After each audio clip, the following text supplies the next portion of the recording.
Okay, Sally, who did you bring in to speak today? My grandfather, Benjamin Gates. He's a treasure hunter. No, that's not entirely true.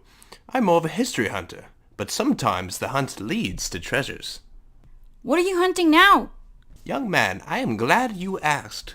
I am searching for the treasure of the Trust, an ancient group of some of the world's greatest and brightest. Legend has it, from the shadows, the Trust has shaped the country as we know it. Robert Livingston, a signer of the Declaration of Independence, was one of the forefathers of this country. But what people don't know is that he was also a member of the Trust. Oh my God, did you hear that? Wow, Grandpa, tell us more. Well, on a dark and stormy summer night in 1832, Robert Livingston knew he was dying. So, he summoned his stable boy in the middle of the night and ordered to be taken to the White House to see Andrew Jackson, because it was urgent he speak with the president. What did he tell him? Well, nothing. What? The president was not there that night, but Robert Livingston had a secret, so he took into his confidence the one person he could, my grandfather, John Gates. What was the secret? A treasure. A treasure beyond all other treasures, fought over for centuries by tyrants, pharaohs, emperors, and warlords. Every time it changed hands, it grew larger, and then suddenly, it vanished.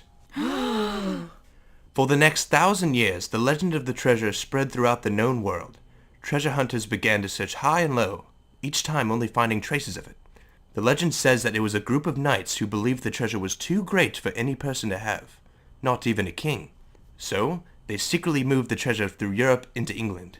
There they formed the brotherhood called TheTrust. They devised a plan to sneak the treasure of England on ships destined for the New World.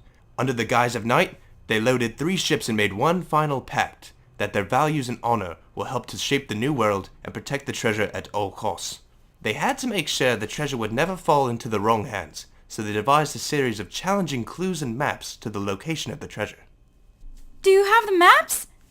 Well, over time, the clues were lost or forgotten, until only one remained, and that was the secret that Robert Livingston trusted to young John Gates. The secret is hidden within. Hidden within what? Not even Mr. Livingston knew that. But listen closely. The Trust left clues in the documents that have shaped our country, like these. The unfinished pyramid, the lantern to light our way, and the owl that stands for knowledge. These are symbols of the Trust, guardians of the treasure. They are speaking to us through these. Can we help? Yeah, can we? Well, let's see. Do you take upon yourselves the duty of the knights and the values of the Trust? Yes. We swear. Good. Well, then you also need these. Remember the values of the Trust on your journey. Freedom, honor, equality, independence, unity, peace, and rights. Can you unlock the secrets?